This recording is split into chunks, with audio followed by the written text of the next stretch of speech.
efa nandray ny vahintsika tato anatin'ny sampana fampalalam-baovao ny fahitalavitra matevetsika teo tamin'ny alalan'ny solomavambahoaka Jaosera Irene so kosa tsika dia andray ny vahiny manaraka Tsitsiza Andriamato Wilfrid Ramananirina fantatry ny amin'ny anarana hoe Willy izay isan'ny tao anatin'ny kongresy tetezamita teo aloha tamin'ny andron'ny tetezamita miara-panao Andriamato Willy tonga soa eto amin'ny vaovaon'ny fahitalavitra matv dia miarabanareo mpanaraka ny matv sy nareo mpanolotra fandarana manoloana ny raharam-pirenena amin'izao fotoana izao inona ny vahaolana aminao mpanao politika olon-tsotra entina nalana an'izao krizy lalovan'ny firenena izao misaotra petsaka amin'izay ny alohan'ny amatarana ny vahaolana aloha dia tsara fatarana ny olana ny olana zany amin'izao dia nisy fitoriana ny fanalana ny filoham-pirenena zay ataon'ireo solombavam-bahoaka motion de déchéance moa zany nitondrasany azy dia ny olana amin'ilay izy zany dia zao hoe raha ny lalam-panorenana no jerena dia tsara mampatsiahy ary mampafantatra fa tsy anjara ny haute cour constitutionnelle no manao an'izany déchéance zany ho ana filoham-pirenena fa anjara ny haute cour de justice ary ny olana koa zany dia mbola tsy mahita ao ato hoe aiza hoaiza moa zany tokony misy soratra mazava tsara milaza fa raha tsisy ny haute cour de justice dia afaka manao an'izay ny haute cour constitutionnelle zany hoe izao fitoriana fanaovana déchéance na filoham-pirenena zao zany amiko dia tokony tsy eo amin'ny compétence ny haute cour constitutionnelle hoanao zany tokony taizana petraka le taratasy avy amin'ny solomavambahoaka reo ho ana zany misy fomba fiasa tsy mipetraka tsara amin'ny toerana satria ny tokony nataon'ny solomavambahoaka aloha dia niady tamin'ilay filoham-pirenena nitsangana n'ilay haute cour de justice zany hoe marina le izy romby folo volana ao arina ny fianianana zay ataony amin'ny filoham-pirenena azy ka efa nataony zareo le lalàna fa le fanatanterahana azy tsy vita dia le ferina teo fotsiny ary zay zavatra zay ny anisan'ny natezitra ny vahoaka tamin'ireo solomavambahoaka reo zay ny natonga nyreny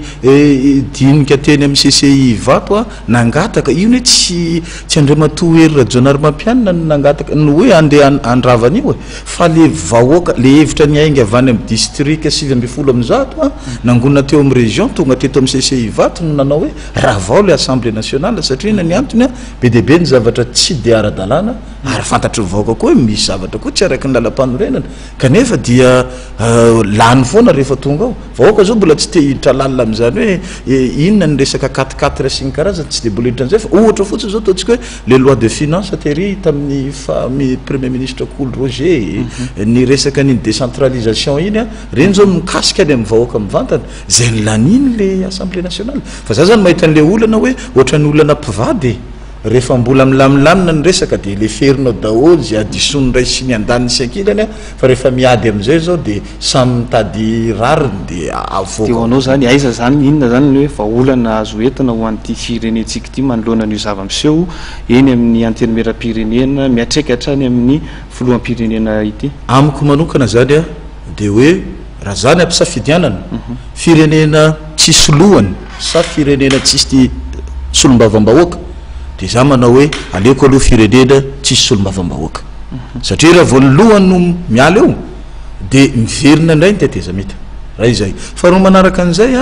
araka le voalaza teo hoe ny lalam-panorenana dia milaza fa ny haute cour de justice ihany no manao an'io déchéance io ka rehefa tsisy le haute cour de justice na araky ny lalàna na tsy araky lalàna fa tsisy aloha le haute cour de justice zany hoe tokony ho izy zany tokony andray fanapahan-kevitra ny filoha satria dia efa mipetraka io efa tsy ho isy tsony ny fiaraha-miasa efa tsy ho possible tsony hoe hiara-iasa ireo dikan'izay zany na le filoha miala eo amin'ny toerana na le député mirava teo anao zany ny filoham-pirenena tokony hijanona fa tsy ny amiko manokana zany le filoham-pirenena dia tena tokony maneho fasahiana amin'ny maha-olom-boafidy anazy mandrava n'ilay le antenimera-pirenena ary mamerina faran'izay aingana le fifidianana solombavam-bahoaka amin'izay fotoan'izay zany dia miala am'izay le fototry le olana ny hoe filoha-pirenena tsy manana solombavam-bahoaka dia zay député rehetra te hiara-iasa zay na tonga an'io PMP io niforiporina ho azo te satria nanantena azo takalony hoe anohana an'ity filoha ty dia azo takalony dia rehefa tsy azo le takalony ny areretana teo ihany fa rehefa tonga tary am'le CCI vato am'le fangatan'le vahoaka dia eo zany tsy maintsy vaky miady dia izay le olana zany hoe aleo hiverina ny fifidianana solombavam-bahoaka izay feno kolokolo tao amin'ny fotoanany CS am'izay fotoana zay ny HVM an'le filoha mba mandray anjara am'izay mba tena manana député tena HVM am'izay izy ty moa andre matoby ili satry resaka eto